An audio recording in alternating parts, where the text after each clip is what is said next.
ISBR electronic ಸಿಟಿಯಲ್ಲಿ ಭಾಳ ಚೆನ್ನಾಗಿ ಕೆಲಸ ಮಾಡ್ತಾ ಇದೆ. ನಾವು ನೋಡಿದ್ದೀರಿ, ವಿಶೇಷವಾಗಿ ಬರೀ ಇದು ಎಜುಕೇಷನ್ ಕೊಡಬೇಕು, ಹೌದು, ಅದರಲ್ಲಿ ನಾಲೆಜ್ ಮತ್ತು ಎಂಪ್ಲಾಯ್ಮೆಂಟ್ ಎರಡು ಕೂಡ ಪ್ರಾಮುಖ್ಯವಾಗಿದೆ. ಅದರ ಮೇಲೆ ಭಾಳ ಸಂತೋಷ ಅಂತ ಹೇಳಿದರೆ ಈ ಸಂಸ್ಥೆ ಭಾಳ ಯಶಸ್ವಿಯಾದಂಥ ಒಂದು ಕೆಲಸ ಮಾಡ್ತಾಯಿದೆ.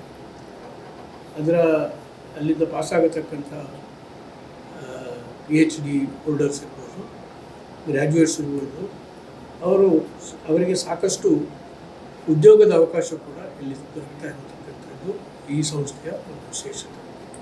ಇಲೆಕ್ಟ್ರಾನಿಕ್ ಸಿಟಿ ಇಡೀ ಜಗತ್ತಿನಲ್ಲಿ ಒಳ್ಳೆಯ ಹೆಸರನ್ನು ಸಂಪಾದನೆ ಮಾಡಿದೆ. ಅಂಥ ಒಂದು ಪ್ರತಿಷ್ಠಿತವಾದಂಥ ವಾತಾವರಣದಲ್ಲಿ, ಪರಿಸರದಲ್ಲಿ ಈ ಸಂಸ್ಥೆ ಬೆಳೆಯುವುದರಿಂದ ಸಂಸ್ಥೆಗೂ ಒಂದು ಒಳ್ಳೆಯ ಹೆಸರು ಬಂದಿದೆ ಮತ್ತು ಇಡೀ ಒಂದು ಬೆಂಗಳೂರಿಗೆ ಮತ್ತು ಕರ್ನಾಟಕ ಕೂಡ ಒಳ್ಳೆಯ ಹೆಸರನ್ನು SBR ಸಂಸ್ಥೆ ತಂದಿದೆ.